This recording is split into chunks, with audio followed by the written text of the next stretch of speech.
नमस्कार प्यारे भाइयों और बहनों, हम हैं पूर्व जन्म की कहानियों के कथावाचक, past life regression expert, life and leadership coach Hitesh Chhaba. प्यारे भाइयों और बहनों, हमारे चैनल पे जो पास्ट लाइफ रिग्रेशन के केस स्टडीज हम आप सभी के साथ साझा करते हैं, इन सभी केस स्टडीज के अंदर एक बहुत ही कॉमन सिनेरियो निकल करके आता है और वो कॉमन सिनेरियो होता है टॉक्सिक रिलेशनशिप्स का। अब दोस्तों, ये टॉक्सिक रिलेशनशिप्स हर प्रकार के होते हैं, हर प्रकार के रिश्ते के अंदर रिश्ते टॉक्सिक हो सकते हैं ना। और तो हर प्रकार के रिश्ते के अंदर ये सामने आते हैं और ऐसा देखने में आता है कि लोग इन टॉक्सिक रिलेशनशिप्स में फंसे होते हैं, बहुत लंबे समय से सफ़र कर रहे होते हैं, बाहर नहीं निकल पा रहे होते हैं। यहाँ तक कि ऐसे केसेस भी आते हैं कि लोग टॉक्सिक रिलेशनशिप्स के अंदर फ्रेंड्स के साथ फंसे हों कि भी मेरे यार दोस्त हैं, वो यार दोस्त जो हैं व्यक्ति को बुली भी करते हैं, उसकी गाड़ी भी इस्तेमाल करते हैं, उसका पैसा भी इस्तेमाल करते हैं और साथ में वो व्यक्ति बुली भी होता रहता है। मतलब दोस्त अपने रिश्ते होते हैं कि रिश्ते को इंसान कह सकता है कि रिश्ते को कैसे छोड़ दूं, लेकिन यार दोस्तों तक के बीच में लोग जो हैं फंसे होते हैं, जैसे कि वो इस दोस्ती के अंदर सिर्फ अपनी बेइज्जती कराने के लिए हैं, है ना। तो ऐसे भी चीज़ों के अंदर लोग फंसे होते हैं और नहीं निकल पा रहे होते हैं। तो अनेकों अनेक प्रकार के टॉक्सिक रिलेशनशिप्स के केसेस जो हैं इसके अंदर सामने आते हैं। फिर उनमें PLR किया जाता है, समझा जाता है कि क्या कार्मिक आपका अकाउंट है, क्यों आप इतने ज़्यादा फंसे हुए और बाहर निकलने के लिए क्या आपको स्टेप्स लेने चाहिए, स्पिरिचुअली भी आपको क्या करना चाहिए, या वैसे जो आपका नज़रिया है चीज़ों को देखने का उसके प्रति आपको क्या करना चाहिए। तो ऐसे ही एक कॉमन सिनेरियो होता है टॉक्सिक रिलेशनशिप का, एक महिला का एक अब्यूजिव और टॉक्सिक मैरिज के अंदर फंसा हुआ होना, है ना।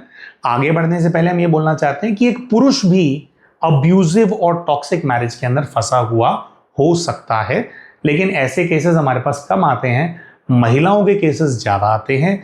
वो एक कारण उसका ये भी होता है कि जो पुरुष हैं अमूमन तौर पे अपनी प्रॉब्लम्स को डिस्कस करना, जैसे एक अपने ईगो के ऊपर आती है वाली बात कि भाई हम ऐसे वल्नरेबल हैं तो ये बात हम भाई कैसे हम बोल दें, है ना। जैसे एक पीछे केस था, वो बड़ा न्यूज़ में बड़ा वायरल हुआ था कि पत्नी बहुत मारती थी अपने पति को, है ना। तो एक बहुत लंबे समय तक वो मार झेलता रहा, चीज़ें उठा के फेंकती थी, है ना, हाथ कट गया था, है ना। तो वो करती थी, तो बहुत लंबे समय तक व्यक्ति ने रिपोर्ट ही नहीं किया कि भाई समाज क्या सोचेगा कि मैं अपनी पत्नी से मार खाता हूँ, है ना। तो कोई भी व्यक्ति टॉक्सिक रिलेशनशिप में फंसा हो सकता है, लेकिन हमारे पास जैसे जो केसेस ज़्यादा आते हैं उसके प्रमाण जो है हम आज का ये वीडियो बना रहे हैं। तो एक जो केस आता है कि एक महिला का एक अब्यूजिव टॉर्चर होने वाले टॉक्सिक रिलेशनशिप के अंदर फंसा होना और बहनों का ये बोलना कि इस रिलेशनशिप के अंदर मैं इसलिए फंसी हुई हूं या मैं इसलिए इसके अंदर स्टक हूं क्योंकि मेरा बच्चा है या मेरे बच्चे हैं, मेरे बच्चे की वजह से मैं इस रिलेशनशिप को झेल रही हूं। ये सिनेरियो सामने आना, हालांकि अगर वो अपने जीवन को थोड़ा रिवाइंड करके देखें तो उनको ये बात भी समझ में आएगी कि बहुत सारे केसेस के अंदर, सब केसेस के अंदर तो नहीं, लेकिन अमूमन तौर पे ऐसा देखा जाता है कि रिलेशनशिप तो टॉक्सिक पहले दिन से ही था। पहले हफ्ते में ही पता लग गया था कि कितनी मार पड़ने वाली है या कितना हम पिटने वाले हैं, क्योंकि पिटाई शुरू हो गई थी, है ना। या और बहुत सारे केसेस के अंदर क्या होता है कि हाथ नहीं चलाया जाता है, लेकिन बातें इतना ज़्यादा कटाक्ष और इतना ज़्यादा नीमा सामने वाले व्यक्ति को कर दिया जाता है कि उसको पूरा ये फील करा दिया जाता है कि तुम जो हो, तुम कोई इंसान नहीं हो, तुम एक डिशवॉशर हो, डिशवॉशिंग मशीन होती है ना, है ना, या तुम यहाँ पे एक काम के लिए तुम यहाँ पर लाई गई हो, है ना। तो इंसान की जैसे एक परिवार के अंदर वैल्यू होती है, वो परिवार का सदस्य, तुम परिवार के सदस्य नहीं, वो शुरू में ही फील करा दिया जाता है, ठीक है। और फिर इस चीज को फिक्स करने के लिए जो बहुत ही कुछ पुण्य महान आत्माएं होती हैं परिवारों के अंदर ना, बड़े बुजुर्ग जिनको लाइक मतलब जैसे देखा था कि बहुत बहुत समझदार हैं, तो एक बहुत ज्यादा समझदारी की बात और वो जो बहनें होती हैं उनको ये दी जाती है, कहा जाता है कि ये टॉक्सिक रिलेशनशिप है, सब कुछ ठीक हो जाएगा, बस तुम एक बच्चा कर लो, एक बच्चा तुम पैदा कर लो, बच्चा पैदा हो जाएगा, फिर सब कुछ ठीक हो जाएगा। बच्चा पैदा हो जाएगा, वो ठीक हो जाएगा। किसी का पति अगर चरसी है, हम ये नहीं कह रहे कि हर किसी के पति चरसी होते हैं, ठीक है, लेकिन अगर कोई एक हाइपोथेटिकल एग्जांपल है कि किसी का पति जो है वो चरसी है, तो बच्चा पैदा होने से वो चरस थोड़ी छोड़ देगा अपनी, कोई शराबी को अभी है, बच्चा पैदा होने से शराब थोड़ी छोड़ देगा वो, है ना। तो बल्कि नई रिस्पॉन्सिबिलिटीज आएंगी। और बहुत बार क्या होता है कि लोग जो होते हैं बहुत इररिस्पॉन्सिबल नेचर के होते हैं, वो कोई जिम्मेवारी नहीं लेना चाहते, मौज पूरी करना चाहते हैं अपनी ज़िंदगी के अंदर। तो उनके सर पे तो और मुसीबत पड़ जाती है कि बच्चा भी पालना पड़ेगा, इसका भी खर्चा आ जाएगा, वो और ज़्यादा इरिटेट हो जाते हैं। ठीक है। एनीवेज, तो कहने का भाव ये कि ये बहुत ज़्यादा महान एडवाइस इनको दी गई होती है कि बच्चा पैदा कर लो, बच्चा पैदा हो जाएगा तो सब कुछ ठीक हो जाएगा। लेकिन देखिए, हम सब पे कमेंट तो नहीं कर सकते, लेकिन एक कॉमन जो भावना होती है घर वालों की, वो इस चीज की होती है कि इसकी बड़ी मुश्किल से शादी कराई थी, अब अगर ये यहां से बाहर निकल गई तो मुसीबत हमारे सर पे आएगी। वहां पर उनको क्या, अपने लोक लाज का बहुत ज्यादा डर होता है कि हमारे को, कई लोगों तो ये होता है कि हमारे को संभालना पड़ेगा, कई लोग होगा कि हमारे और रिश्तेदार क्या बोलेंगे, है ना, वो क्या बोलेंगे के चक्कर में जहां आपकी गलती की वजह से बच्चा अगर फंस गया है तो उसको और ज्यादा फंसा दो ताकि वो कुछ कह ही ना पाए। क्योंकि बच्चा अभी पैदा हुआ, बच्चा बड़ा होने में अभी लगेंगे 15-16 साल, तब तक के लिए तो छुट्टी है ना। फिर आप ये बोलेंगे कि भाई अब तो बच्चा हो गया, अब कैसे हम करें, कैसे बाहर निकले, है ना। तो एक तो ये गलती पहली हो जाती है। तो अगर आप किसी रिलेशनशिप के अंदर हैं, है ना, और आपको इंटेंट ठीक नहीं लग रहा है, अगर आपको ये फील कराया जा रहा है कि आप परिवार का हिस्सा नहीं हो, देखो परेशानियां हो सकती हैं, वो अलग बात है ना। फाइनेंशियल क्राइसिस हो सकता है कहीं पे, या किसी और प्रकार का क्राइसिस आ गया, या रिश्तेदार सबको मिलकर के परेशान करे, और 100 चीज़ें होती हैं, अगर कोई डिस्प्यूट चल रहा है तो उसकी वजह से कलेश बहुत होते हैं, वो एक अलग बात है ना। उसकी वजह से वो भी ये भी हो सकता है कि ओकेजनली पति पत्नी में भी झगड़ा हो जाता हो। लेकिन सबसे इंपॉर्टेंट चीज, अगर आप लोगों का झगड़ा होता भी है अपने आपस में पति पत्नी का, लेकिन अगर पति पत्नी के बीच में ये भावना है कि हम दोनों फैमिली हैं, ये प्राइमरी फैमिली है, इस चीज की क्लैरिटी है, तो भी एफर्ट्स डाले जा सकते हैं और एफर्ट्स डालने चाहिए उस रिलेशनशिप को बचाने के, है ना। क्योंकि आप कई सारे प्रकार के प्रभाव भी होते हैं, लोग किया कराया भी होता है ना, लेकिन रिश्ता बच सकता है और आपके जीवन में कुछ इस रिश्ते के अंदर अच्छा हो सकता है अगर इस बात की क्लैरिटी है रिश्ते के अंदर कि भाई वी आर फैमिली, है ना।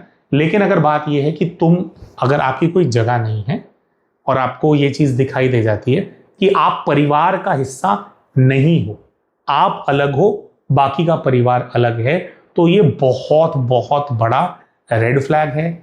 आप सिक्योर नहीं हो, कभी भी आपको दरवाजा दिखा दिया जाएगा। अच्छा, हम ऐसा समझते हैं कि अगर आज आप अपने रिलेशनशिप से एग्जिट करने के बारे में सोच रहे हैं, तो आपने जो रिलेशनशिप को बचाने के एफर्ट्स होते हैं अपने एंड से आपने सारे इवैल्यूएशन करके देख लिए हैं, अपने अंदर की कमी कमजोरियों को भी आइडेंटिफाई करके जो है उस पर रिवर्क करके आपने देख लिया है ना।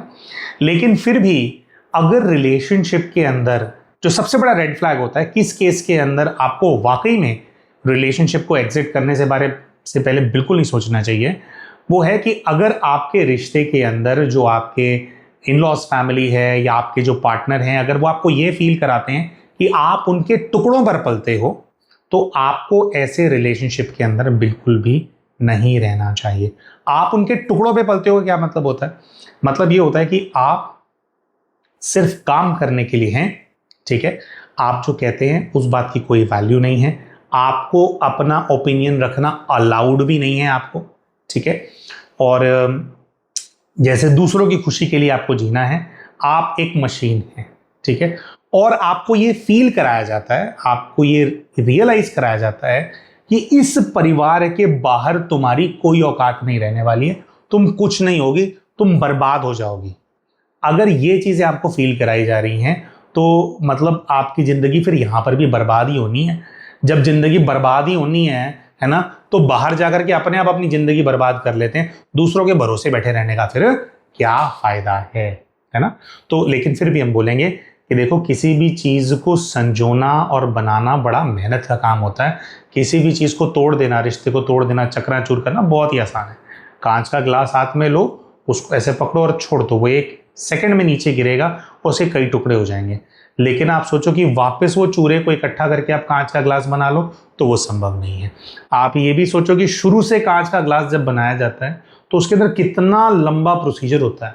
रेत से पहले कांच बनेगा, कांच फिर किसी भट्टी में जाएगा, उसकी जो भी इम्प्योरिटीज़ हैं वो अलग होंगी, भट्टी में तपेगा, एक सर्टन उसमें आएगा, फिर वो मोल्ड में डलेगा, फिर उसको एक शेप के अंदर डाला जाएगा, फिर शेप के अंदर डाल करके एक प्रोसीजर होगा, उस पर डिज़ाइन बनेगा, फिर उस पर थोड़ी पेंटिंग होगी, फिर उसको स्मूथ किया जाएगा। बहुत लंबा प्रोसीजर है। फिर वो पैक होगा कहीं पे, कहीं से कहीं जाएगा, कहीं से दुकान पे आएगा, दुकान से फिर आपके पास आएगा। तो एक 10 रुपए का ग्लास बनाना, उसके लिए बहुत मेहनत, बहुत बड़ा सेटअप, बहुत सारे लोगों के एफर्ट्स लगते हैं, और तोड़ना वो है। तो आपने इस चीज़ को कंसिडर ऑलरेडी कर लिया है, क्योंकि एक रिश्ते में अगर आप हैं, विवाहित आप हैं, तो उसकी भी अपनी एक वैल्यू है। तो आपने इस चीज़ को इवैल्यूएट कर लिया है कि मेरी एक्चुअली में यहाँ पर कोई जो है कीमत नहीं है, और इसी प्रकार से मैं कब तक जीऊँगी, है ना। जिसकी कोई वैल्यू नहीं है ना, उसको पीट दिया, मार दिया, कोई सुनवाई नहीं है।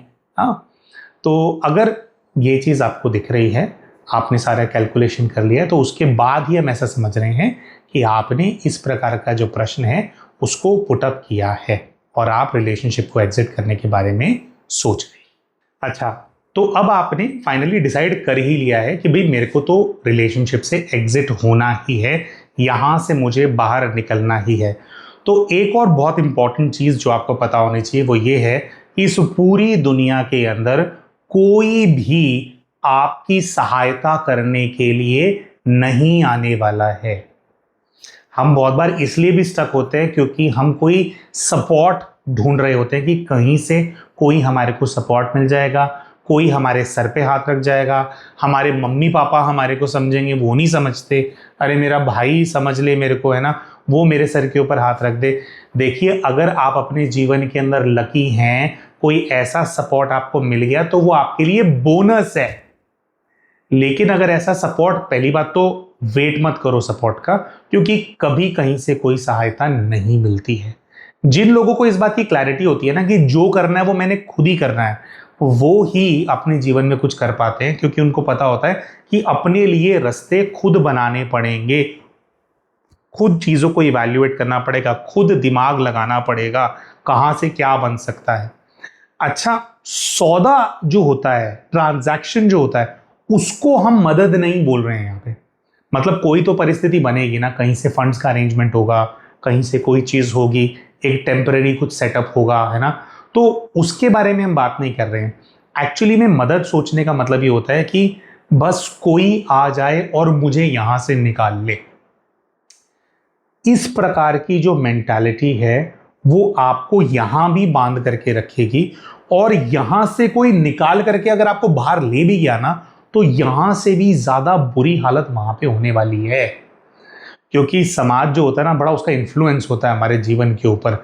एटलीस्ट हम अपना इन्फ्लुएंस को लेने देते हैं ना, आस पड़ोस के लोग, बहुत सारा इन्फ्लुएंस होता है। तो अभी तो फिर भी एक ऐसे सेटअप के अंदर हो जहां पर मार खा रहे हो, गालियां सुन रहे हो, आपकी वैल्यू नहीं है, लेकिन जो है बाहर के बहुत सारे ये चील कौए गिद्ध होते हैं, बातें सुनाने वाले और अपने ओपिनियन देने वाले और आपको बुरा भला कहने वाले, उनके मुंह फिर भी बंद होते हैं। क्योंकि यहां से जैसे ही आप बाहर निकलते हो तो उन लोगों को लेकर के भी आप वल्नरेबल हो जाते हो। तू कौन मैं खामखा में, मतलब ऐसा होता है कि आकर के जो है आपकी लाइफ को लोग डिफिकल्ट बनाने लग जाते हैं आसपास के, है ना। तो ये हम इसलिए बोल रहे हैं क्योंकि आप किसी और की सहायता के बारे में अगर आप सोच रहे हैं कि कोई और आने वाला है, वो आपको निकालने वाला है, और अगर ऐसा कोई सहायता देने वाला व्यक्ति आ भी जाता है आपके जीवन के अंदर, तो आपकी पोजीशन कितनी वल्नरेबल है ये बात सामने वाला व्यक्ति भी समझता है। एक बारी के लिए भावना में आकर के कोई आपकी सहायता कर भी देगा, लेकिन हर किसी की अपनी प्रायोरिटीज होती हैं, हर किसी की अपनी जिंदगी होती है, हर किसी की अपनी इच्छाएं भी होती हैं, है ना। तो बहुत बार क्या होता है कि इस प्रकार की सहायता हम एक्सपेक्ट करते रहते हैं। अगर हमारे को इस प्रकार की सहायता मिल जाती है तो जीवन पहले जैसा था उससे भी ज़्यादा बदतर हो जाता है ना। और फिर जैसे कि फिर हम थोड़ा ऐसी पोजीशन में भी आए थे कि अब किसको क्या कहेंगे।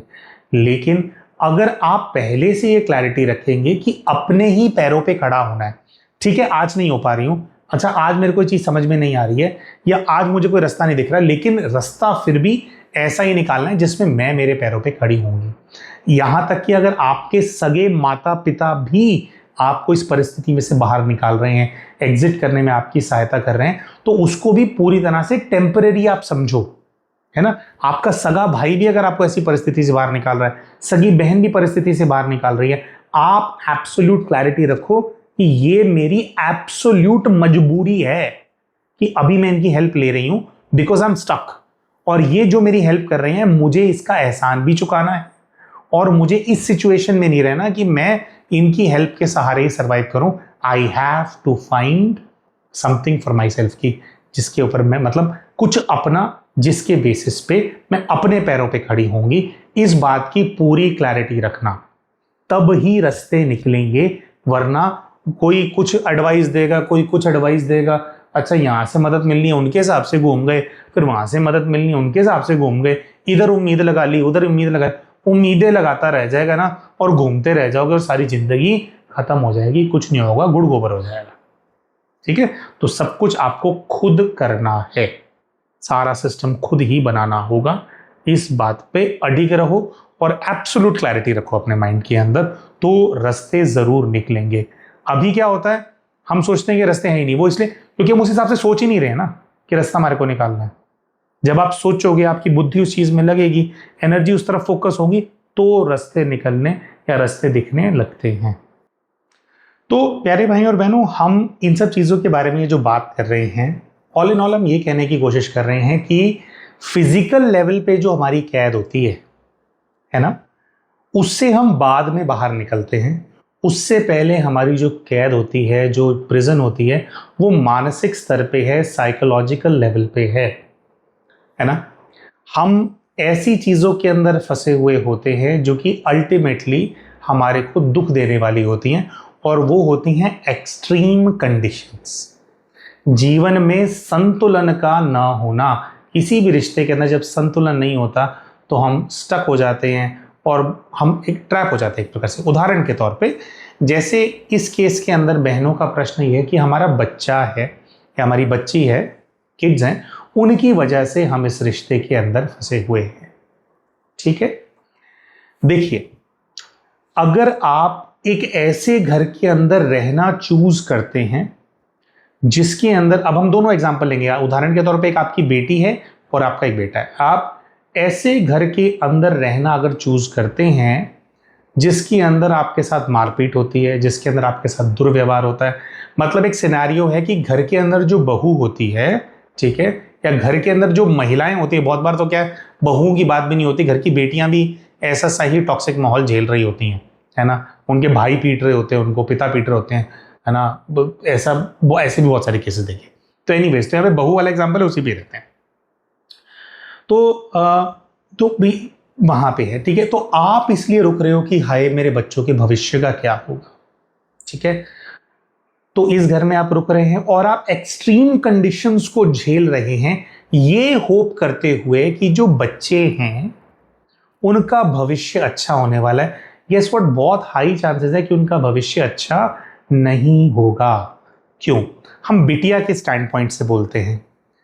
इतना ज्यादा टॉक्सिक माहौल देख करके या तो बिटिया इस चीज को पूरी तरह से एब्जॉर्ब कर लेगी कि एक महिला का जीवन यही होता है ना, वो भी उस थॉट के साथ स्टक हो जाएगी, और कल को वो जहां जाएगी, अगर वहां पर ऐसी परिस्थिति उसके साथ होती है जैसे आप जीवन भर फंसे रहे, तो वो भी वैसे ही फंसी रहेगी फिर, क्योंकि यही शिक्षा तो आप उसको दे रहे हो कि इसमें तो फिर रहना ही होता है। या फिर बिटिया पूरी तरह से रिबेल हो जाएगी, मतलब रिलेशनशिप कोई अच्छा हो भी सकता है, इससे पूरी तरह से उस बच्ची का विश्वास उठ जाएगा, क्योंकि इतना ज्यादा मार खाते हुए देख रही है, इतना ज्यादा जानवरों की तरह ट्रीटमेंट देख रही है, आपकी बात की कोई वैल्यू नहीं है ना, इन सब चीजों को वो देख रही है, तो क्या हो जाएगी, बहुत ज्यादा टॉक्सिक हो जाएगी रिलेशनशिप्स को लेकर के। उसकी लाइफ के अंदर कल को देखो, जैसे एक नॉर्मल सामाजिक व्यवस्था ना भी हो तो फिर भी एक ह्यूमन का वो होता है कि भी हमारे को जैसे भाई हम साथ आते हैं, आगे परिवार बनाते हैं, इस हिसाब से जो है पूरा सिस्टम चलता है। वो ये नहीं कर पाएगी, वो किसी को ट्रस्ट नहीं कर पाएगी, उसको बहुत ज़्यादा ट्रस्ट इश्यूज होंगे। और आप एक टॉक्सिक रिलेशनशिप के अंदर हो, इसका मतलब ये थोड़ी कि हर पुरुष टॉक्सिक होता है ना। अपनी वाइफ की बहुत बहुत केयर करने वाले लोग भी होते हैं, ऐसे लोग भी होते हैं जो कि इस चीज़ को मानते हैं कि भाई उनको पूरी तरह से सक्षम होना चाहिए। ऐसे लोग भी होते हैं जो कि इस चीज़ को भी मानते हैं कि ठीक है जी, अगर आप वर्किंग नहीं भी हैं, आप जॉब नहीं भी करते हैं, तो ये जो आपने पूरा सब कुछ संभाल रखा है, जो सब कुछ आप करते हो, भैया उसके भरोसे ही तो मैं चल रहा हूँ, है ना। परिवार को आप ना संजो तो मैं थोड़ी वो कर लूँगा, क्योंकि ये तो हमारे अपने पर्सनल जीवन का भी अनुभव है कि जहाँ पर लड़के लड़के रहते हैं ना, जैसे पहले क्या हमारी फिर वो ऐसी परिस्थिति आ गई थी लाइफ के अंदर कि फिर हम और हमारा भाई अकेले रहते थे और हमारे यार दोस्त हमारे घर में आए रहते थे। तो हम क्षमा चाहेंगे, किसी भाई को हम ऑफेंड नहीं करना चाहते, लेकिन हमारे को ये पता है कि जहाँ पर लड़के लड़के रहते हैं वो लड़कों का घर नहीं होता, उसको ऐसा बोला जाता है कि यहाँ जानवर रहते हैं, जानवरों की तरह रहते हैं वहाँ पे, है ना। बर्तन उस घर में धुलते नहीं है, सफाई उस घर में होती नहीं है। सर्दियों में जैकेट टांगी थी एक दरवाजे के ऊपर, है ना। गर्मियों के दिनों में हमारे कजन आते घर पे, बोलते जैकेट अभी तक क्यों टंगी हुई है, सर्दियों की टांगी हुई अभी तक नहीं उतारी, है ना। कोई रूटीन नहीं होता, कुछ नहीं होता, तो वो मगरमच्छ की तरह फैले रहेंगे, घर के अंदर स्मेल होगी, सब कुछ होगा। तो एक महिला आकर के ना, जो घर होता है ना, ये वो कबूतर खाना जो होता है ना, उसको घर बनाती है। तो हमारे अपने जीवन का ये एक्सपीरियंस है, तो हम बहुत वैल्यू करते हैं इस चीज़ की, और हम ऐसा समझते हैं कि बहुत सारे लोग होते हैं जो इस चीज़ की वैल्यू करते हैं। लेकिन अगर आपकी बिटिया उस घर में रह रही है, क्योंकि आप उस घर में उसको रख रहे हो और वो ये देख रही है, तो there is a very high chance कि वो इस चीज़ को जैसे वो इसको एब्जॉर्ब करेगी। तो यहाँ रह कर के भी जो चरित्र निर्माण होना है इंसान का, जो एक प्रेम होना चाहिए उसके अंदर ना, तो वो बहुत ज़्यादा इम्पैक्ट हो जाता है। वहीं पर बेटे की बात करते हैं, है ना। जैसे बेटा है घर के अंदर, वो यहाँ पे रह रहा है, ये हमारे अपने पर्सनल जीवन का अनुभव है प्यारे भाई और बहनों, कि जब एक बेटा घर के अंदर बहुत ज़्यादा मारपीट देखता है, गाली गलौच देखता है, अपनी माँ को टॉर्चर होते हुए देखता है, तो दो चीज़ें होती हैं। या तो वो खुद बुली बन जाता है, खुद टॉर्चर करने वाला बंदा बन जाता है, बाहर अपने से कमज़ोर लोगों को पीटता है, और जब उसकी शादी होती है वो भी टॉर्चर करता है अपनी बीवी को, क्योंकि उसको वो टॉक्सिक हो गया, उसको आदत पड़ गई ये चीज़ करने की। या फिर बहुत ज़्यादा डरपोक बन जाता है, बहुत ज़्यादा दबने लग जाता है, उसको घर में भी वो परेशान रहता है और बाहर भी सब लोग बुली करते हैं, ठीक है। तो ये तो हम लोगों ने एक सिनेरियो की बात करी कि अगर आप इस वजह से इस घर में रहने के बारे में सोच रहे हैं कि भी मेरे बच्चों का भविष्य अच्छा हो जाएगा, तो जरूरी नहीं है। मतलब ये जो टॉक्सिक माहौल है ना, उनकी जो पर्सनालिटी है ना, उसको बहुत ज्यादा इंपैक्ट करेगा।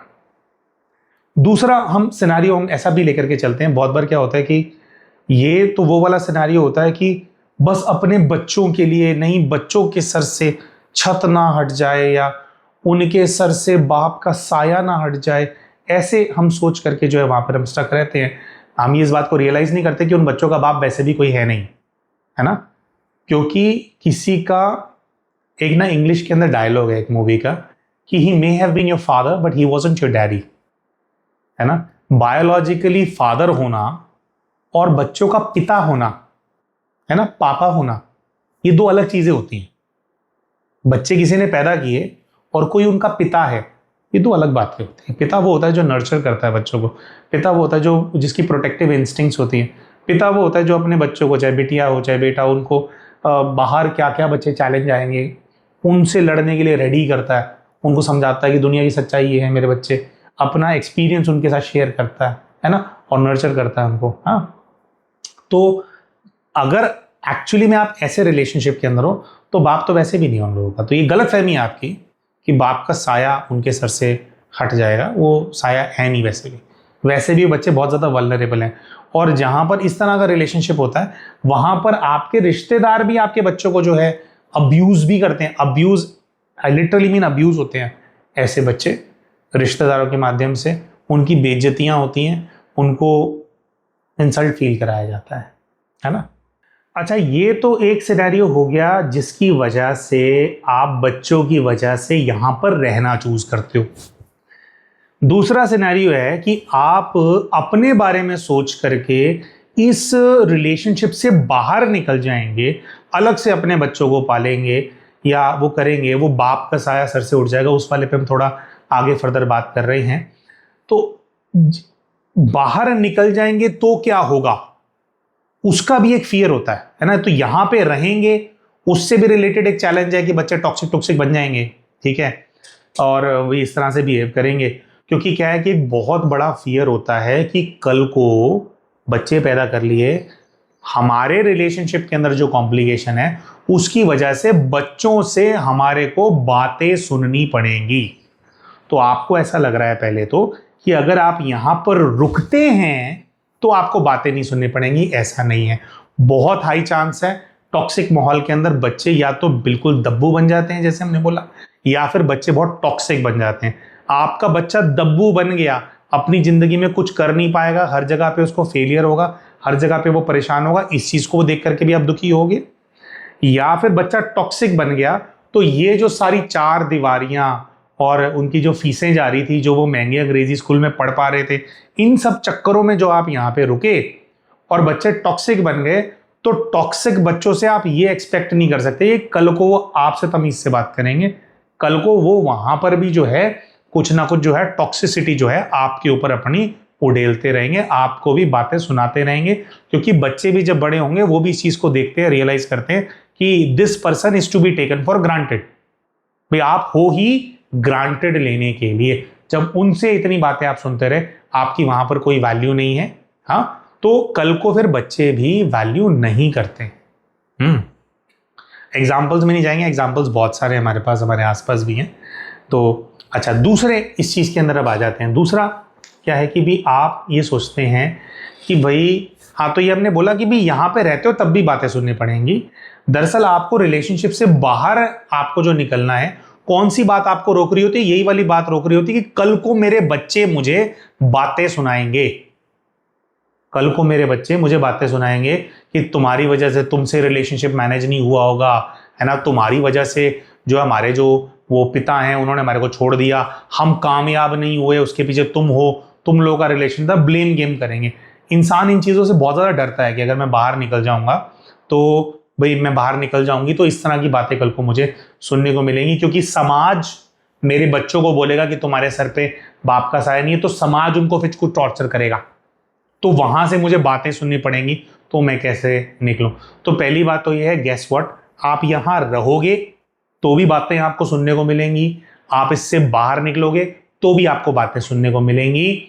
समस्या ये नहीं है, ये बच्चों से जो बातें सुनने को मिलेंगी उस सब्जेक्ट के ऊपर, समस्या ये नहीं है कि आप यहां रुकते हो, उस बात का क्या इंपैक्ट उनके ऊपर है, कि आप यहां से बाहर निकलते हो, उस बात का इंपैक्ट क्या उनके ऊपर है।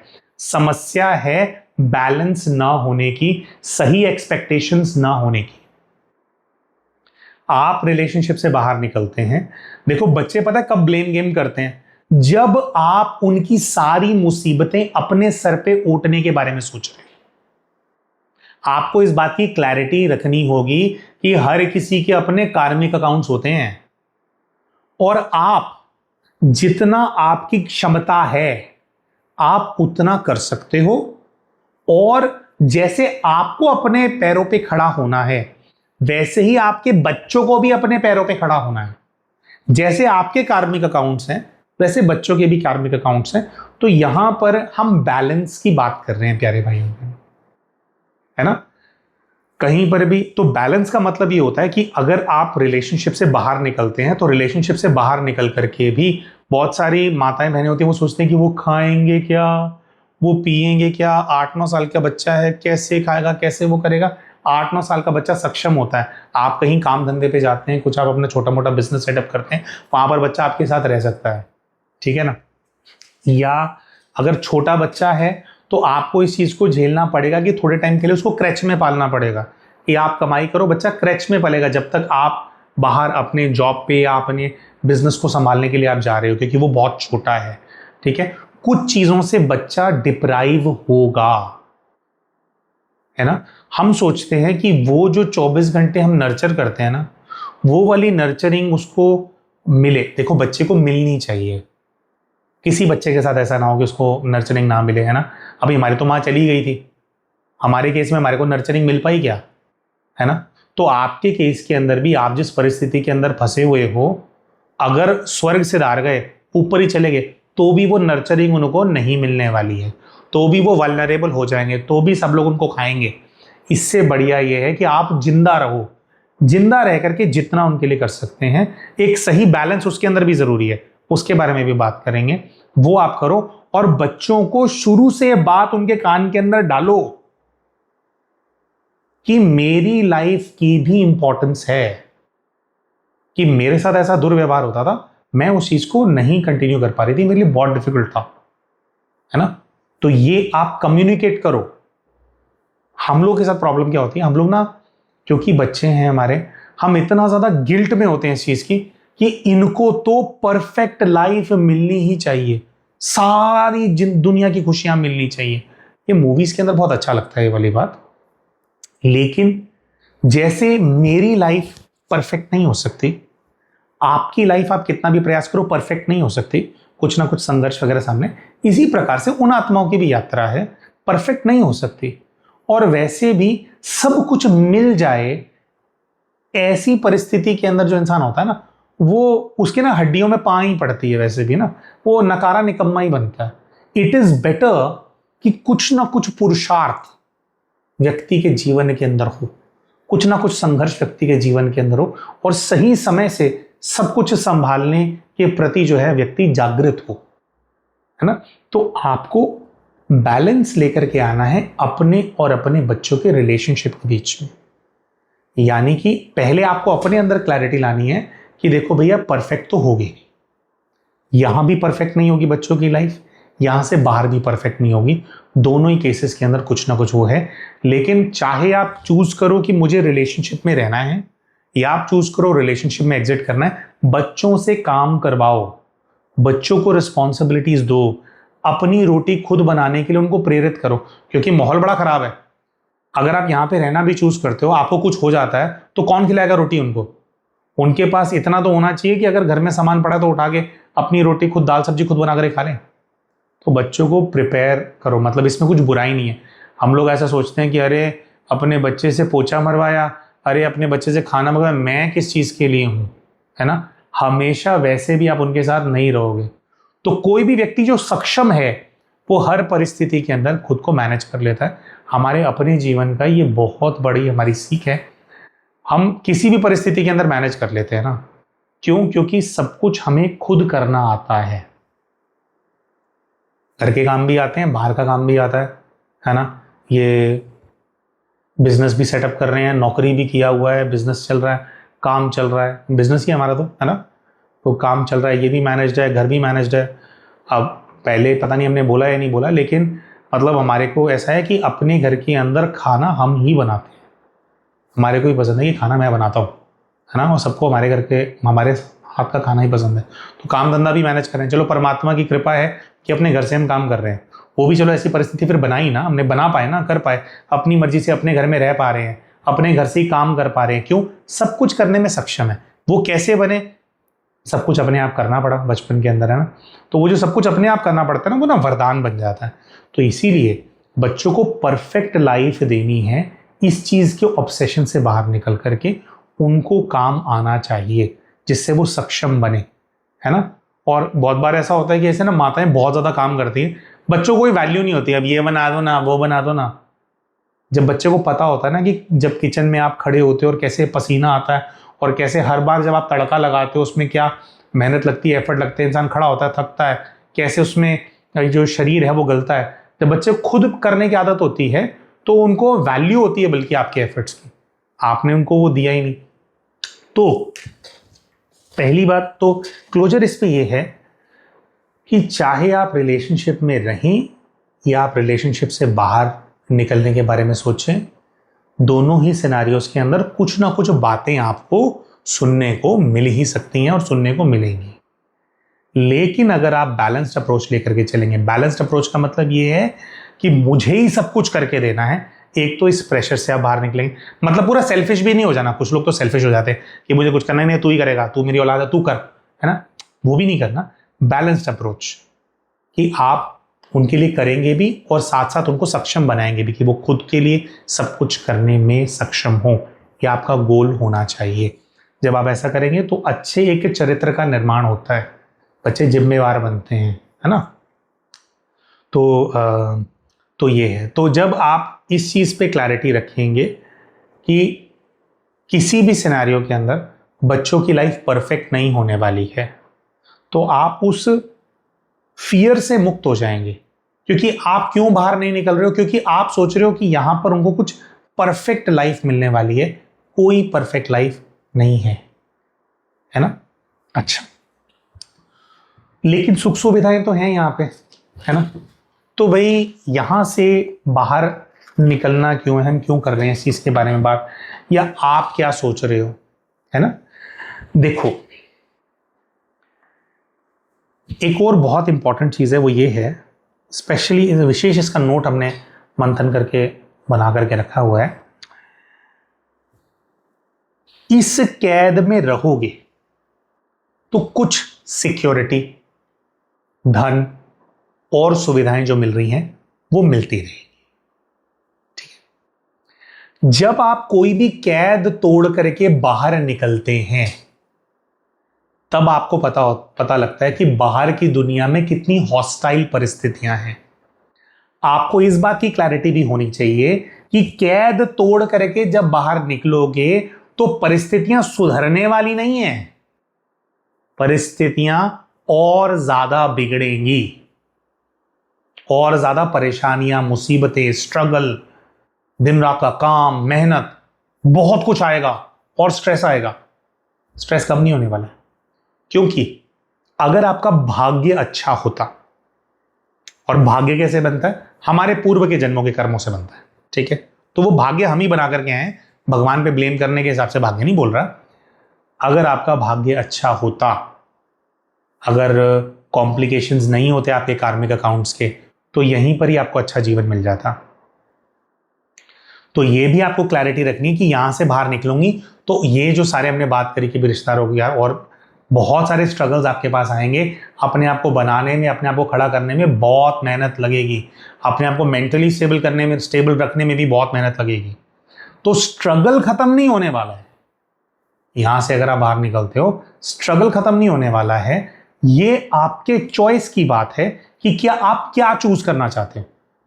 और जब हमारा ये वीडियो आप देख रहे हो, आई एम श्योर आप अपना आंकलन करेंगे, उसके बाद जो भी चीज आप चूज करो ना, उस पर अडिग रहो, तो ही आप शांति से जिंदगी अपनी जी सकते हो। आप क्या चीजों के बीच में चूज कर रहे हो? एक होता है अवेलेबल रिसोर्सेस, जो रिसोर्सेस मेरे पास अवेलेबल हैं, जैसे कि एक नाम है कि भाई ये पति पत्नी है, विवाहित जोड़ा है, उससे जिस तरह का हमारा समाज है, अनफॉर्चुनेटली कुछ सेंस ऑफ सिक्योरिटी प्राप्त होती है कि आदमी है इस घर के अंदर, ठीक है। वो एक चीज आपके पास है। दूसरा, जो भी कमा करके लाता है फिर भी रोटी मिल रही है, फिर भी एक छत है, फिर भी लड़ मर के जैसे तैसे करके कुछ कपड़े आ जाते हैं, बच्चों के लिए आते हैं, फीसें तो जा रही हैं। रिसोर्सेस, आप यहां रहना चूज करते हैं, रिसोर्सेस चूज कर रहे हैं। दूसरा है, आप एग्जिट अगर आप करते हैं तो आप रिसोर्सेज जो अभी अवेलेबल हैं आप इनका त्याग करेंगे और आप आत्मसम्मान को चूज करेंगे कि मेरे आत्मसम्मान के लिए मैं यहां से एग्जिट करने का चॉइस करती हूं, है ना। मतलब कि जैसे कि कैसे बड़े बुरे बुरे एग्जाम्पल्स आते हैं मन में, क्या करें, लेने पड़ते हैं, ऐसी ये परिस्थितियां हैं लोगों के साथ। जैसे गली का कुत्ता है, हालत वो कर रखी है कि गली के कुत्ते को जैसे अपने घर के अंदर रखा हो, जब मन किया रोटी डाल दी, जब मन किया लात मार के भगा दिया। लेकिन जो गली का कुत्ता है उसको ये पता है कि अगर बाहर बारिश हो रही है, कम से कम मैं बारिश में तो नहीं भीगूंगा, तो वहां के लोग उसको कुछ भी बोल दें, उसको छटक दें, है ना, उसको 2 टाइम रोटी ना दें, वो वहीं पड़ा रहता है, क्योंकि उसको पता है छत तो मिल रही है, छोड़ कोई नहीं। और पूंछ भी लाता रहेगा, पूरा दिन भूखा रहेगा, अब तो कुछ नहीं दोगे, कुछ भी लाता रहेगा, लेकिन उसको पता है कि भाई छत है मेरे पास, है ना। लेकिन उसका कोई आत्मसम्मान नहीं है, उसकी इज्जत नहीं है। इसीलिए हमने इतना गिरा हुआ एग्जाम्पल लिया कि इज्जत नहीं है। हाँ, तो रिसोर्सेज हैं, आप हो सकता है कि आप रिसोर्सेज चूज करो, तो रिसोर्सेज को अगर आप चूज करो तो खुशी से चूज करो। फिर आप ये हो जाओ कि ठीक है बातें सुनाते ये वो, मैं अपने दिल पे नहीं लूंगी, ठीक है ना, बोलता है ना बोलने देना, ठीक है, हम शादी करके लाया तो खाऊंगी पीऊंगी नहीं क्या, इनकी तो आदत ही है, ठीक है, बोलने दो। अपने आप को पूरा पैसा बना लो, चमड़ी मोटी कर लो फिर, ठीक है। यहां से बाहर निकलते हो तो आप यहां से बाहर निकल रहे हो तो क्या, किस चीज के लिए निकल रहे हो, आत्मसम्मान के लिए। आत्मसम्मान आपको मिलेगा आपके अपने अंदर, अपनी सेल्फ रिस्पेक्ट के लिए बाहर निकल रहे हैं, लेकिन रिसोर्सेस के अंदर एकदम से गिरावट आएगी, ठीक। किसी रिश्तेदार के घर जाके बने तो ऐसे तो रह नहीं सकते कि भाई ये भी मुझे मिल जाए वो भी मुझे मिल जाए, ये नहीं होगा। खुद अभी कुछ करेंगे, कुछ वो करेंगे तो एक बारी के लिए तो हिट आएगा ही ना, है ना। धीरे धीरे बनती हैं चीजें, धीरे धीरे सारी चीजें सेट होती हैं। बेसिक चीजों के लिए, बेसिक एमिनिटीज के लिए भी शुरू में स्ट्रगल करना पड़ता है ना। लेकिन आपको क्या मिल रहा है, आपको आपका आत्मसम्मान मिल रहा है। आपको कोई ये बताने वाला नहीं है कि तू किसी काम की नहीं है, आपको कोई ये बताने वाला नहीं है कि you are not worth it, तुम्हारी कोई वर्थ नहीं है, तुम्हारी कोई वैल्यू नहीं है। ये कोई आपको रोज रियलाइज जो कराते थे वो कोई रियलाइज नहीं कराएगा। आप अपने पैरों पे खड़े हो रहे हो, अपने हिसाब से सांस ले पाओगे, तो वो जो आजादी है ना, आजादी जो फ्रीडम है, freedom is the most expensive thing in the world. तो आप रिसोर्सेस और फ्रीडम यानी सुख सुविधाएं और आजादी, इसके बीच में एक चॉइस करते हैं, ठीक है। तो जब आप निकलते हो तो आजादी मिलती है, लेकिन इसका मतलब ये नहीं है कि स्ट्रगल खत्म हो जाएगा, क्योंकि रिसोर्सेज को बिल्ड करने में टाइम लगेगा, बहुत जी जान आपको लगाना पड़ेगा। ये बात इस वीडियो में हम क्यों कह रहे हैं, क्या बल्कि हम आपको और ज्यादा डरा रहे हैं, नहीं, सत्य दिखा रहे हैं, क्लैरिटी होनी चाहिए हमारे पास कि भाई ये है, ये ऐसे करना पड़ेगा, सब कुछ मैनेज करना पड़ेगा, और सब कुछ मैनेज हो जाता है। पहले मानसिक कैद से इंसान को आजाद करना होता है अपने आप को, आपको पता होना चाहिए। एक्चुअली में बात क्या है, वो जो द परफेक्ट लाइफ की हम बात कर रहे थे ना, समस्या उसी चीज की है। हम चाहते हैं कि हम यहां से बाहर निकल जाएं, और हम सोच रहे हैं कि यहां से बाहर निकल करके हमारे को सुखी जीवन मिल जाएगा। सुखी जीवन तो तभी मिलेगा जब अपने कार्मिक अकाउंट के कॉम्प्लिकेशंस को हम रिजॉल्व करेंगे। स्पिरिचुअल लेवल पे आपको क्या करना चाहिए वो भी हम एंड में वीडियो के अंदर हम बताएंगे, लेकिन कर्मों का जब भार होता है वो हर जगह हमारा पीछा करता है। तो हम डरा नहीं रहे हैं, लेकिन अगेन पता होना चाहिए कि परफेक्ट लाइफ होगी नहीं, पता होना चाहिए कि मुझे भी संघर्ष करना है, पता होना चाहिए कि अगर मेरा बच्चा है, मेरा बच्चा भी कुछ संघर्ष से गुजरेगा। लेकिन अगर आप इस चीज पे अडिग रहोगे कि खड़ा अपने पैरों पे ही होना है भैया, तो आप अपने बच्चे को भी एक अच्छा रिस्पॉन्सिबल, एक अच्छे व्यक्तित्व का इंसान जो हर चीज को फेस करने के लिए, मैनेज करने के लिए रेडी है और प्रिपेयर्ड है, उसको भी आप ऐसा बना पाओगे, और खुद भी आप अपने आप को एक इस प्रकार की पर्सनालिटी के अंदर डेवलप कर पाओगे, है ना। जब आपको पता होगा कि भाई अपनी चीजों की जिम्मेवारी खुद लेनी पड़ती है। और यहाँ पे है ना, हो सकता है वहां पे आप 200 गज के घर में रहते हो, यहाँ पे अगर आप 50 गज के भी किराए के घर के अंदर रहोगे ना, तो ये 50 गज का किराए का घर आपका अपना है, जहां पे आपने अपनी खुद दुनिया बसाई है, और वहां पर टुकड़ों पे पल रहे, ठीक है। तो दोनों ही चीजें हैं, ये आपकी चॉइस की बात है। अगर वहां रहना भी अगर आप चूज करते हो, अगर आपको लगता है कि नहीं कौन बनाएगा, कौन मेहनत करेगा, मैं तो नहीं कर सकती ये चीज, फिर वहीं रहो, रिश्तेदारों की आस में शिफ्ट नहीं करो, है ना। तो इन सब चीजों के लिए पहले खुद को पक्का करो, ठीक है, और फिर आप अपने आत्मसम्मान के लिए चाहें तो ठीक है बाहर वो कर सकते हैं। वीडियो के अंत में सबसे इंपॉर्टेंट चीज, और ये वो चीज है, वो बात है जिसकी वजह से हमने हमेशा तरक्की करी हमारे जीवन की। हम इस बात को समझते हैं कि एक पुरुष और एक महिला होने के अंदर बहुत फर्क होता है। जब एक महिला बाहर निकलती है काम करने के लिए, उसको और 100 तरह की मुसीबतें फेस करनी पड़ती हैं, ठीक है। तो उस चीज का तो खैर हम कुछ कर नहीं सकते, लेकिन हमने बच्चियों को, महिलाओं को भी बहुत बहुत तरक्की करते हुए देखा है, जो कि हमारे एटीट्यूड से चली हैं, हमारी अपनी कॉलीग्स रही हैं, ठीक है। हम अपने सामने और बहुत सारी बेटियां हैं जिनको हमने देखा है तरक्की करते हुए, ठीक है। सबसे ज्यादा इंपॉर्टेंट, बिल्कुल अंत में, फिजिकल लेवल पे क्या करना है उसकी बात, फिर स्पिरिचुअल सॉल्यूशन की बात इसके बाद एक बार और करेंगे। वो ये है, छोटा काम करने से मत कतराओ। जिंदगी भर छोटा काम नहीं करना आपको, लेकिन गाड़ी चलाने के लिए, to get things going, to get things rolling, छोटे से छोटा काम भी मिले वो करना शुरू करो। क्योंकि काम मतलब आप अगर अलग हो रहे हो, है ना, उसके बाद काम करना बहुत ज्यादा जरूरी है भाई। छोटे से छोटा काम हो फिर भी करो, गलत काम मत करो, लेकिन अगर कोई काम छोटा है इसकी वजह से आप नहीं कर रहे हो, तो ये एक बहुत बड़ा मेंटल ट्रैप है, जिसकी वजह से आप हमेशा गरीब रहते हो, आप हमेशा से सक्षम नहीं बन पाते हो, दूसरों के टुकड़ों पे पलते रहते हो, और दूसरों के टुकड़ों पे पलते रहोगे। इसका एक बहुत बड़ा एग्जाम्पल है, हमने एक बहन की काउंसलिंग करी थी, पता नहीं एग्जाम्पल पहले कभी शेयर किया नहीं किया, लेकिन तो उनका कुछ ऐसा हुआ कि वो अपने हस्बैंड से सेपरेट हो गई और अभी अपने भाइयों के घर में रहती हैं, भाइयों के घर के अंदर आ गई। और इसीलिए हमने बोला कि रिश्तेदार कितने अच्छे क्यों ना हो, उनके घर में भी नहीं रहना, कोशिश करनी है, बट थोड़ा टेम्पररी सा ठीक है, फिर अपना आसपास ले लो भले, है ना, उनके घर में भी नहीं रहना। क्यों?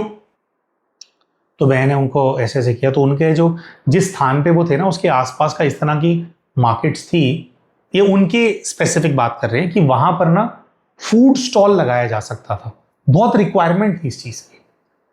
तो हम कई बहनों को ये बात रेकमेंड करते हैं, क्योंकि बहनों ने क्या बचपन से कुकिंग करी है, हाथों में जादू होता है ना, घर का खाना लोगों को मिलता नहीं, लोग गंद मंद खाते हैं। तो हमने कहा कि बहन आप जो है बहुत कम इन्वेस्टमेंट है ना, अब 20-25 हज़ार में कार्ट डल जाएगी, आपका सामान भी आ जाएगा, आपके बर्तन बुर्तन भी आ जाएंगे, 20-25-30 हज़ार रुपये के अंदर आप जो है कार्ट लो, कार्ट में सुबह अपना खाना वाना प्रिपेयर करो और जाकर के कार्ट लगाया करो। और उस बहन के पास पैसे पड़े भी थे, जैसे 80-90 हज़ार रुपये जोड़ नहीं रखे होते, उन्हें 25-30 हज़ार का इन्वेस्टमेंट करो, कार्ट लगाना शुरू करो। आपका बच्चा है, बच्चा बहुत छोटा नहीं था, आई थिंक 5-6 साल का है, तो वो अपनी नानी के यहाँ पे रह लेगा, आप अपना कार्ट लगाया करो, यहाँ छोड़ जाया करो, है ना। एक एक दिन का हम बहुत ज्यादा ना करें, 500-1000 का गल्ला तो होगा, धीरे धीरे जैसे जैसे स्वाद बढ़ेगा 1000-2000 का होगा। हमने कहा कि बहन देखो, आप अचार बनाना आपको बहुत अच्छा आता है ना, तो वहां पर अपने बनाया हुआ अचार लेकर के जाओ, लोगों को परोसो खाने के साथ, साथ में डब्बे रखने लग जाओ, घर का अचार है जी, उसको भी बेचने लग जाओ, है ना। बहुत सारी चीजें होती हैं, अपने घर में खुद पापड़ बनाए, घर के पापड़ बेचने लग जाओ, वहां पे खिलाओ लोगों को और बोलो कि पापड़ लेकर के जाने, तो पन्नियों में पैक है, बेचने लग जाओ। मार्केट रेट से ऊपर ही बेच पाता है इंसान जब ऐसी विशेष चीजें बनी होती हैं। तो हमने कहा भोजन फूड कार्ट लगाओ आप, है ना, आपका खर्चा तो निकलेगा ही निकलेगा, ऐसा तो होता ही नहीं है कि खर्चा ना निकले। शुरू में नहीं भी निकले तो भी हो जाएगा। मैंने शुरू में खाना कम बनाना, धीरे धीरे खाना बढ़ाते चले जाओ, धीरे धीरे आने लगेगा। वो नहीं तो कुछ थोड़ा फास्ट फूड कर लो फिर, है ना।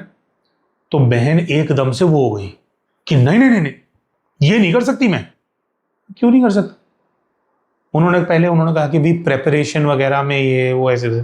तो फिर हमने बहन को कहा कि बहन देखो, आप ऐसा करो, ये वाला काट नहीं लगा सकते ना, प्रेपरेशन का इशू है ना आपको, आप ऐसा करो, सब्जी का काम कर लो, काट लो, उसमें सब्जी का काम करो। सब्जी मंडी से सब्जी करनी है, और जैसे मंडियां होती है ना, ऐसा होता है कि 5 किलोमीटर दूर बस मंडी होगी, लेकिन वहां पर जो चीज़ 10 रुपए की मिल रही है बाजार में वो 30 रुपए की बिकती है। वहां से आप बल्क में उठाते हो और यहाँ पे कट्टे में उठानी होती है। कोई ऐसी आइटम उठा लो जो बिकती है, उसका वो लगाने, उसका कार्ड लगाना शुरू कर दो, प्रेपरेशन की भी कोई टेंशन नहीं है। तो बहन ने बताई असली बात। उन्होंने कहा कि देखो, मेरे जो भाई है ना, वो यहाँ के ना बहुत ही इज्जतदार लोग हैं। अच्छा, इज्जतदार लोग हैं तो ठीक है। तो कह रही है कि मैं ना सिर्फ एक ही काम कर सकती हूं अगर मैं चाहूं तो। क्या? कह रही है अगर मैं चाहूं भी ना, मतलब जैसे मैं अगर यहाँ पे नहीं भी रहती ना, तो मेरे भाई मेरे को सिर्फ टीचर की जॉब करना अलाउ करेंगे। हमने कहा कि ठीक है बहन, टीचर की जॉब आप करोगे तो कितना मिल जाएगा, कितना है आपके यहाँ पे? उन्होंने बोला हमारे यहाँ पे तो ऐसे ही है, 4000-5000 की नौकरी मिल जाएगी, है ना। लेकिन ये तो वो नहीं करने देंगे। अब सोचो, देखो, वो नहीं करने देंगे, उससे ज्यादा एक्चुअली में हमारे को बहन का ही था कि खुद ही नहीं करना चाहती। भाई थोड़े तगड़े हैं, ठीक है, उन्होंने यहाँ पे आपको रख लिया। आप ये समझो कि यहाँ पे भी आप डिपेंडेंट ही रहेंगे। जब आपको काट लगाना अलाउड नहीं है तो आपकी जो बच्ची बड़ी होने वाली है पूरी जिंदगी भर वो इसी चीज के तले दबी रहेगी कि मामाओं ने उसको पाल पोस करके बड़ा किया। उसकी जिंदगी के सारे डिसीजंस वही लोग लेंगे। जैसे आप ये कैद में रहे और वहां से थोड़ा बहुत करके इधर आ गए हो नई वाली के अंदर, है ना, तो वैसे ही वो भी आगे कैद में रहने वाली, जहां वो बोलेंगे उसकी शादी होगी। और इस तरह से यहाँ पे थोड़े टाइम में इनको भी प्रेशर डालेंगे कि तू भी शादी कर। और ये भी उनकी प्रॉब्लम थी कि मुझे प्रेशराइज कर रहे हैं कि मुझे और दोबारा शादी कर लेनी चाहिए। ये जस्ट अभी याद आया हमारे को। तो जो इंसान आश्रित है ना, उसकी यही हाल है। सारी चीज का सार यही है, अपने पैरों पे ही खड़ा होना पड़ेगा और छोटे से छोटा काम करने में भी कतराओ नहीं। ये हमारी बुद्धि में कीड़ा घुसा हुआ है कि अगर कोई सब्जी बेच रहा है तो वो अनपढ़ होगा, है ना। बहुत बार जो होते हैं ना अनपढ़ होते हैं ना, वैसे अनपढ़ ही जो है करोड़ों की जायदाद लेकर के बैठे होते हैं। हमारे अपने दादा पाकिस्तान से यहाँ आए आफ्टर द पार्टीशन, 8 साल की उम्र में रेडी लगानी शुरू करी थी। उससे करोड़ों की जायदाद बनाई मेरे दादा ने। अपनी सारी बहनों की शादियां करी, अपने भाई का घर बनाया, उसको सेट किया। खुद के 7 बच्चे थे, सबको पढ़ाया लिखाया, सेट किया, सबके काम धंधे सेट कराए। फ्रूट की रेडी से शुरू किया था। आज भी जो हमारे चाचा है ना, फ्रूट की हमारी उनका केटरिंग का काम है। फ्रूट की कच्ची रेडी तो नहीं, कच्ची दुकान जो तय बाजारी की दुकान है उसको जरूर लगाते हैं। उसको लगाना बंद नहीं किया, है ना। चीजें छोटी दिखती हैं, इतनी छोटी होती नहीं है। तो ये तो देखो, हम तो खुद फल सब्जी वालों के बच्चे हैं, कि उसके घर के बच्चे हैं, ठीक है। हमारे जो चाचा हैं वो हमेशा से इतने सक्षम रहे कि हमारे ये कॉम्प्लिकेशंस आए financially, they always supported us. हमारी बुआ जी हैं, फाइनेंशियली प्रॉब्लम थी, दे ऑलवेज सपोर्टेड अस। मतलब बच्चों की फीसें देना, कपड़े वपड़े सब हमारे चाचाओं ने किया। पूरा खानदान पाला है हमारे चाचाओं ने फ्रूट की दुकान से। तो पैसा तो कमाते ही होंगे ना, तभी अपना घर भी चल रहा है, दूसरों को भी पाल रहे हैं, सब कुछ करे। पूरे खानदान को पाला हमारे 2 चाचाओं ने मिलकर के फ्रूट की दुकान से, है ना। तो जो इंसान इस चीज में स्टक है कि ये देखो, ये भी क्या है, हमारे अंदर का अहंकार है। अगर कोई सब्जी बेचने वाली बहन हमारे को दिखाई दे रही है, वो हमारे को छोटा इंसान दिखाई दे रही है, तो हमारा अहंकार हमारे को गुलाम बना करके रखा हुआ है, फोकी आकड़। तो जैसे भाइयों ने यहां पे रखा हुआ है, तो भाइयों से पूछा ठीक है फिर भाई आपको 25-30 हज़ार महीने का दे दे, आप वो कर लो। तो भाइयों के बस की वो नहीं है, वैसे बहुत इज्जतदार हैं, लेकिन 25-30 हज़ार महीना वो बहन को दें, वो इतना बस की नहीं। अब यहाँ रह सकते हो आप, खाओ पियो, ठीक है, फीस वगैरह थोड़ा बहुत हम देख लेंगे, है ना, लेकिन काम नहीं करने देंगे, काम नहीं करने देंगे। तो इंसान जो स्टक है वो अपने माइंड के अंदर स्टक है। मैं ये भी नहीं कर सकता, मैं वो भी नहीं कर सकता। जब सिचुएशन खराब होती है ना, तो जो मिल रहा है वो करना होता है। दोबारा बोल रहा हूं, गलत काम नहीं करना। ये नहीं कि नशों में पड़ जाओ, नशे बेचने लग जाओ या और किसी गलत काम में पड़ जाओ, वो नहीं करना। उतना इंसान खुद को संभाल सकता है, ठीक है। और छोटा काम भी है, मान लीजिए कोई काम छोटा भी है, it goes to an extent की जो बहुत सारी फैक्ट्रियां होती हैं वहां पे ना नट और पेच लगाने का काम मिल जाता है, कि जो ये स्विचेस होते हैं स्विच बोर्ड में, है ना, उनको स्विच रेडी करने का काम मिल जाता है। उसमें ही 300-400 रुपये कमा लेते हैं रोज का। 300-400 रुपये कोई बहुत बड़ी चीज़ नहीं है, लेकिन हम उस हिसाब से बोल रहे हैं कि किसी के पास रोटी खाने को ये सोच रहा है कि मैं सर्वाइव कैसे करूंगा, है ना। तो सर्वाइवल शुरू करने के लिए बहुत सारे ऑप्शंस अवेलेबल होते हैं, पर क्या आप करने को तैयार हो अपने पैरों पे खड़े होने के लिए?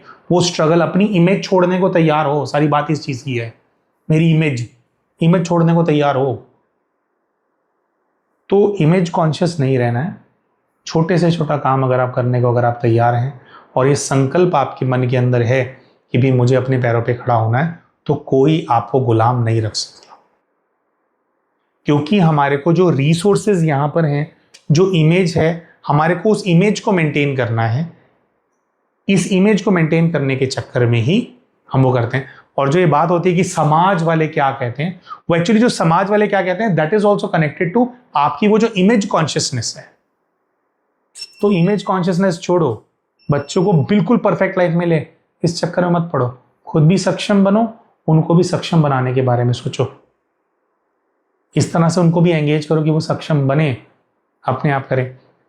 हमारा एक फ्रेंड था, तो वो उसके घर में बड़ी प्रॉब्लम थी, तो बहुत छोटे से ही वो जैसे अपना कोचिंग वगैरह वो करता था और उसने योगा के अंदर बहुत अपना नाम कर लिया था, है ना। तो खड़ा हो गया था, वो सबकी प्रॉब्लम्स थी, सारा परिवार उनका ऐसे ही खड़ा हो गया था। आज उसके कोचिंग सेंटर चलते हैं, हाँ, पीतमपुरा में बहुत कोचिंग सेंटर चलते हैं हमारे दोस्त के। चलो एनीवेज, थोड़ा ये वाला हमारे को लगा कि पूरा इसको एक्सप्लेन नहीं किया हमने इस एग्जाम्पल को। एनीवेज, तो जो है अब हम बात करते हैं आध्यात्मिक लेवल पे। देखो, मानसिक तौर पे आपको जो हिम्मत इकट्ठी करनी है कैद से बाहर निकलने की, उसके लिए आपको परमात्मा शिव को केदारनाथ के रूप में ध्याना चाहिए। बाबा को याद करो और वो केदारनाथ हैं और उनकी सारी जो प्रकाश है आपके ऊपर बरस रहा है, इस स्मृति के अंदर रहो। तो होता क्या है कि देखो, ये हमने प्रैक्टिकली इस वीडियो के अंदर हमने बात करी, लेकिन अगर आज हमारे जीवन में परिस्थितियां हैं कि कुछ और लोग हमारे को मिलकर के कैद कर रहे हैं, चाहे हमारे अपने मायके वाले हैं, ससुराल वाले हैं, वटेवर, देखो अल्टीमेटली उसका कारण ये है कि हमने भी उनको कभी कैद किया था, हमने बांधा था, तो वो आज हमारे को बांध रहे हैं। तो एक तो ये संकल्प हमारे को करना है कि आगे से हम किसी को नहीं बांधेंगे। जैसे हमारी औलाद को जब हम बहुत मेहनत करके स्ट्रगल के साथ वो करते हैं, उसको भी हम बांधना चाहते हैं। जो हमारे साथ वो वही हम रिपीट करते हैं, उनका दम घोटते हैं। अपनी औलाद को भी नहीं बांधना, और ये भी एक्सपेक्ट नहीं करना कि मेरे बुढ़ापे के अंदर औलाद ने मेरी सेवा करनी है ना, बिल्कुल भी नहीं। उसके लिए हमने इसलिए किया, उसको जब बच्चा सक्षम होगा, समझदार होगा ना, वो अपने आप करता है, ठीक है। लेकिन आगे चल करके अपना सिस्टम ऐसे बना करके चलना है कि इन्हीं के ऊपर भी डिपेंडेंसी नहीं होनी चाहिए। और सिर्फ फाइनेंशियल डिपेंडेंसी की बात नहीं, इमोशनल डिपेंडेंसी भी नहीं होनी चाहिए। मेरी यात्रा अपनी, इनकी यात्रा अपनी। लेकिन बच्चों के लिए इसलिए हमारे को करना होता है दोस्तों, उनके लिए अगर थोड़ा एक्स्ट्रा स्ट्रगल भी करना पड़े इसलिए करना होता है, क्योंकि सभी रिश्तों के अंदर बच्चे ही वो वाला रिश्ता होते हैं जिनको इस दुनिया में लाना है, ये हम चूज करते हैं। क्योंकि हम उनको लेकर के आए हैं, तो उनके लालन पालन की, और जब तक वो वल्नरेबल स्टेट के अंदर है, उनकी पालना करना हमारी जिम्मेवारी होती है। तो केदारनाथ जी का ध्यान करने की जब हम बात कर रहे थे, तो जब हम केदारनाथ जी का ध्यान करते हैं और केदारनाथ जी से शक्ति लेकर के अपने चारों ओर फैलाते हैं, उन सभी लोगों को देते हैं। जैसे पति परेशान करता है, उसको केदारनाथ जी की एनर्जी दो, और लोग परेशान करते हैं, केदारनाथ जी की एनर्जी दो। तो केदारनाथ जी की एनर्जी कैद से मुक्त कराने की एनर्जी। सबसे क्षमा मांगो कि हमने आपको जरूर कैद किया होगा, जो आपने ऐसी परिस्थितियां हमारे जीवन के अंदर बनाई हैं। मैं बहुत बहुत क्षमा प्रार्थी हूँ। केदारनाथ जी के आशीर्वाद से आप भी अपने सभी प्रकार की कैद से मुक्त हों। जो आपको मानसिक त्रास है, मानसिक जो आपके बंधन है, जहाँ जहाँ फंसे हुए हैं, आप उन सभी कैदों से मुक्त हों। तो जब हम उन सभी आत्माओं के प्रति पुरुषार्थ करते हैं जिनको हमने कभी कैद में डाला होगा, और उनको उनकी जो भी कैद होगी उससे मुक्त करने के लिए उनको हम एनर्जी देते हैं, तो वो भी हमारे को धीरे धीरे स्पेस देने लगते हैं। ज़रूरी नहीं है कि इससे सामने वाले लोग बदल जाएंगे, लेकिन वो जब हमारे को स्पेस, अभी उन्होंने जकड़ करके रखा हुआ है, जब वो हमारे को स्पेस देते हैं, ढीले पड़ जाते हैं वो, तो कैद से कैसे बाहर निकलना है उसके रास्ते हमारे को दिखने लगते हैं, परिस्थितियां बनने लगती हैं जिससे कि हम कैद से मुक्त हो जाएंगे। लेकिन दोबारा से वीडियो के अंत में हम ये बात बोलेंगे, कैद से मुक्त हो जाएंगे का हमारे मन में जो वर्जन चल रहा है, जिसकी वजह से ये ध्यान साधना कुछ काम नहीं करता, वो ये होता है कि कैद से हम बाहर निकल जाएंगे क्योंकि हमारे माता पिता हमारे को समझने लग जाएंगे, क्योंकि कोई ऐसा आ जाएगा जो हमारा हाथ पकड़ लेगा, हमारे को बाहर निकालेगा। क्योंकि ये फैंटेसी वर्ल्ड के अंदर ये जो दूसरे लोग बदल जाते हैं और हमें कैद से बाहर निकल जाते हैं, ये वाला वर्जन हमारे माइंड में चल रहा होता है और हम पुरुषार्थ कर रहे होते हैं, और ये वाला वर्जन कभी सच होना नहीं है। इस चक्कर में पुरुषार्थ करने का भी मन नहीं करता। इस चक्कर में 10-10 साल हो जाते हैं लोगों को मेडिटेशन करते हुए, ध्यान करते हुए, लेकिन उनके जीवन में परिवर्तन ही नहीं आ रहा। क्यों? क्योंकि आपके माइंड में यही चल रहा था कि जब मैं कैद मुक्त होंगी तो कोई मुझे सपोर्ट मिल जाएगा, है ना, और मुझे निकाल, कोई सपोर्ट किसी दूसरे व्यक्ति से नहीं मिलने वाला। केदारनाथ जी का ध्यान करो, बाबा को बोलो बाबा सक्षम बनाओ, बताओ मुझे क्या करना है, मुझे किस दिशा के अंदर अपना एफर्ट्स डालने में वो डालना शुरू करती हूँ। चाहे किसी विशेष प्रकार की एजुकेशन में, कोई कोर्स करने में भी कई बार होता है, कोई एग्ज़ाम क्रैक करने में भी एफर्ट बंदा डाल रहा होता है, 100 चीज़ें होती हैं, है ना। यहाँ तो अलग अलग लोगों के लिए अलग अलग रास्ते हैं। क्या रास्ते हैं? वो रास्ते दिखने लगेंगे, लेकिन वो रास्ता तब दिखने लगेगा और फास्ट काम तभी होगा जब आपको क्लैरिटी होगी कि सब कुछ मुझे करना है। भगवान भी तब मदद कर रहा है जब उसका ध्यान कर रही हूं, जब मुझे पता है कि कौन से रूप में उसका ध्यान करना, तब मदद आ रही है। तो मदद ले लो भोलेनाथ से, लेकिन सब कुछ खुद करना है। और बिल्कुल लास्ट में क्लोजर दोबारा से मैं बात बोलेंगे, इमेज कॉन्शियस रहोगे तो हमेशा बंधे रहोगे। काम आ रहा है, काम करो, काम ढूंढो, करो, कर पाओगे, मिल जाता है काम। हम ये वाला ही काम कर सकते हैं, नहीं हमारी इमेज खराब होती तो फिर इमेज को पकड़ करके बैठे रहेंगे, क्योंकि उस इमेज ने भी तो हमारे को गुलाम ही बना रखा है ना। और अपना आत्मसम्मान अपने साथ होता है। रिश्तेदारों का तो काम है अपने हिसाब से चलाना, सबकी अपनी अपनी सोच होती है। अच्छा, एक और चीज रह गई, जब आप अपनी मर्जी से अपनी जिंदगी के अंदर चलोगे ना, तो याद रखना हर कोई आपका दुश्मन बन जाएगा। इस चीज के लिए भी हमारे को रेडी होना था। ससुराल वाले तो दुश्मन बनेंगे, अपने घर वाले भी दुश्मन बन जाते हैं। पता है क्यों? एक दुश्मन बनने का कारण यह भी होता है क्योंकि जो आज आप कर रहे हैं, जिस तरह से आप अपने पैरों पे खड़े हो रहे हैं, ये करने की हिम्मत दूसरों में है नहीं, ये वो नहीं कर पाता। ऐसा उन्होंने एक्सपीरियंस नहीं किया कि अच्छा ऐसा भी होता है, उनको पचती नहीं उनको ये चीज। तो आप अपने जीवन में क्या कर रहे हो, वो बात अगर किसी दूसरे को नहीं पच रही है तो उसको बोलो कि तू हाजमे की गोली खा भाई, है ना। तुझे अगर लूज मोशंस हो रहे हैं तो तुझे खाकी पत्ते वाली गोली खानी है, मेरे को आकर के क्यों वो कर रहा है। तो आपको क्लैरिटी रखनी है इस चीज की ना। हम सोचते हैं कि इसकी वजह से उनको दुख होगा, अरे भाई, अगर आप गुलाम हो और एक परिस्थिति के अंदर फंसे हुए हो, आप मर रहे हो, आप परेशान हो, आप दरिद्री वाली जिंदगी जी रहे हो, इस चीज से आपके आसपास के लोग खुश रहते हैं, चाहे आपके अपने माँ बाप ही क्यों ना हो, तो फिर भैया और आपकी तरक्की करने से, जिससे आप सक्षम बन रहे हैं, आप कुछ सीख रहे हैं, आप अपने आप को डेवलप कर रहे हैं, इससे दूसरों के पेट में अगर दर्द होता है और वो इस चीज को झेल नहीं पाते हैं, तो अच्छी बात है, फिर उनके पेट में दर्द होना ही चाहिए, है ना। तो जब आप तरक्की करेंगे, पहले हर कोई दुश्मन बनेगा, आपको ग्रो नहीं करने देगा। और जैसे आपकी ग्रोथ हो जाएगी, काम सेट हो जाएगा, घर बना लोगे, फिर इन्हीं लोगों के आप इंस्पिरेशन बन जाते हो अचानक से। फिर अचानक से यही लोग they start looking up to you. ठीक है, तो किसी का कोई सहयोग नहीं मिलने वाला है। आप घर से बाहर निकल रहे हो अपने आत्मसम्मान के लिए, रिसोर्सेज भी जाने वाले, ये सब चीज की क्लैरिटी अगर आपको है तो आप एग्जिट कर पाएंगे। फिर आप एग्जिट करने के बारे में सोच सकते हैं। और किसी भी कैद से मुक्त होना हो तो केदारनाथ बाबा का जो ध्यान है वो बहुत बहुत हेल्प करता है। आप जो अलग अलग भोलेनाथ के ज्योतिर्लिंग हैं, उनकी जो विशेष शक्तियाँ हैं, उनसे जो विशेष प्राप्तियाँ होती हैं, जैसे धन संपदा, वेल्थ की जो ब्लॉकेजेस होती हैं, उसको हटाने के लिए, धन के फ्लो को करने के लिए सोमनाथ बाबा होते हैं। और ऊपरी चीज़ें होती हैं ना, जो वो हमारे को ट्रैप कर रही होती हैं, उनको मुक्त कराने के लिए महाकाल बाबा है। ऐसे बाबा के 18 स्वरूप हैं, जिनसे 18 विशेष प्रकार की समस्याओं के अंदर हमारे को जो है, हमारे को सोल्यूशन मिलते हैं, उनका निवारण होता है।